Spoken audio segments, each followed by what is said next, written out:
dininə istehzaya gətirən hər bir əməl, hər bir günah nədir? Mücahirəyə aid olan bir xüsusiyyətdir. Və Allah Subhanahu wa Taala niyə görə hüdudlar qoyub? Niyə görə halal-haram sərhədləri qoyub? Biz Allah Subhanahu wa Taala ona layiq olan şəkildə onu təqdis edək. Və günahlar edən, günahlarda həddini aşıb insanlara onu bəsitləşdirən nə olur? وَمَا قَدَرُ اللّٰهَ حَقَّ قَدْرِهِ. O insanlar Allah'a layiqli hörməti vermirlər. Allah'ı layiqlicə dəyərləndirmirlər. Həmin o insanlar. Və Allah Subhanahu wa Taala başqa bir ayədə buyurur ki: "İnnellezine yuhibbuna en teşi'al fahişetu fillezine amenu." O kəslər ki, istəyirlər ki, iman gətirənlər arasında çirkin, murdar işlər yayılsın. Ləhum azabun əlimun fid-dunya vel-axirə. Onlar üçün dünyada və axirətdə şiddətli əzab vardır. Yəni, cəmiyyətdə fəsadı yaymaq, insanlar arasında günaha təbliğ eləmək, günaha təşviq eləmək, bu Allah Subhanahu wa Taala vəd edir belə insanlara ki, onlar üçün bu dünyada, hər əmələ bu dünyada cəza olunmur. Hər günaha görə bu dünyada cəza olmur. Yəni Allah vəd edir. Həm bu dünyada cəza bu əməl sahiblərinə, həm də axirətdə cəza vəd edir. Niyə?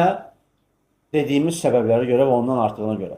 Ona görə də bu əməl olduqca təhlükəli bir əməldir ki, hər bir mömin özünü bundan qorumalıdır. İndi kimsə deyə bilər ki, qardaş, yəni biz əlhamdülillah belə bir iş görmürük. Lakin çox təəssüflər olsun ki, bugün insanlar günah deyəndə elə bilər ki, ancaq kimsə zina eləməlidir, gəlib danışmalıdır, oğurluq eləməlidir, gəlib danışmalıdır. Qardaş, sən qeybət edirsən, gəlib onun cəmaatında danışırsan. Nəmmamlıq edirsən, gəlib cəmaatında danışırsan. Sən bunu danışanda nə edirsən? Başqasına cürətləndirirsən bu günaha.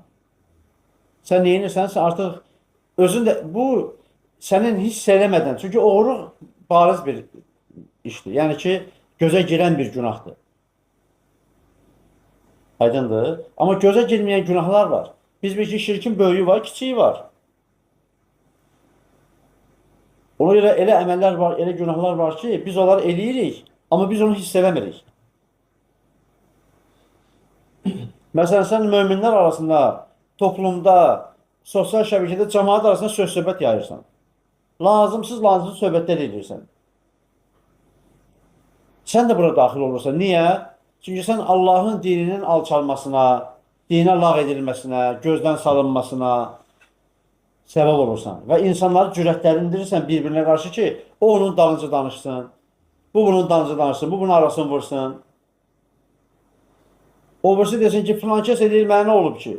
Mən ondan əksik adamam bəyəm. Bu birisi belə desin və nə olacaq? Bu, həmin o dediyimiz o mücahirə günahının bax səmərəsidir. Dırnaq arası səmərəsi. Ona görə də dəyərli qardaşlar, bu məsələdə diqqətli olmaq lazımdır. Yəni, hər bir insan xəta edəndir. Lakin xəta edənlərin ən xeyirlisi Allah Subhanahu wa Taala tövbə edənlərdir. Yəni, biz Rəbbimizdən bağışlanma diləməliyik və özümüzə çəki düzən verməliyik və bu kimi günahlardan özümüzü qorumalıyıq.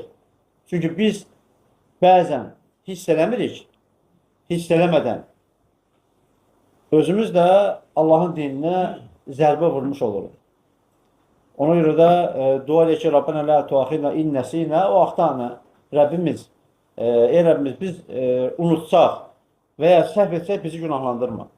Yəni, Allah Subhanahu wa Taala bağışlayan mərhəmət sahibidir. Yetər ki, biz tövbə eləyək və əməllərimizə diqqət eləyək. Yəni, biz davranışımıza, duruşumuza, oturuşumuza, ədəbimizə, əxlaqımıza çox diqqətli olmalıyıq. Ona görə ki, Peyğəmbər sallallahu aleyhi və səlləm əxlaqı gözəl olana cənnəti vəd edib. Yəni, əxlaqı gözəl olana cənnəti vəd edib. Yəni, bundan artıq müsəlman nə istəyə bilər? Yəni, sənin əgər ədəbin, əxlaqın gözəl şəkildədirsə, Allahla və bəndələrlə olan əxlaqın gözəldirsə, əlhamdülillah, Allah Resulü sənə cənnəti vəd edir. Və ədəbli əxlaqlı olmaq da çətin bir şey deyil. Sadəcə insan biraz özünə kənardan baxmağı bacarmalıdır. Kənardan özünə necə ki, əyni başını geyinirsən, saçını darayırsan, güzgüyə baxırsan, görün gözümdə nəsə bir qüsur yoxdur ki, cəmaət arasına çıxacam. Eləcə də özünə baxmağı bacarmalısan. Yəni virtual olaraq insan özünü nə etməlidir? Kənardan görməyi bacarmalıdır ki, özünə çəki düzən verə, bilsin ki, xəsarət çəkənlərdən və ya ziyana uğramışlar olmasın. Çünki Allah Subhanahu wa Taala bizi tövbəyə çağırır və tövbə edərək günahların bağışlandığını bizə vəd edir. Hər birimiz Allaha tövbə etməliyik. Rəbbimizə tövbə edib etdiyimiz günahlardan, nöqsanlardan qayıtmalıyıq Allaha. Allah Teala buyurur ki: "İllə men təbə və əmənə və amilə salihan." Və amilə amelən salihan.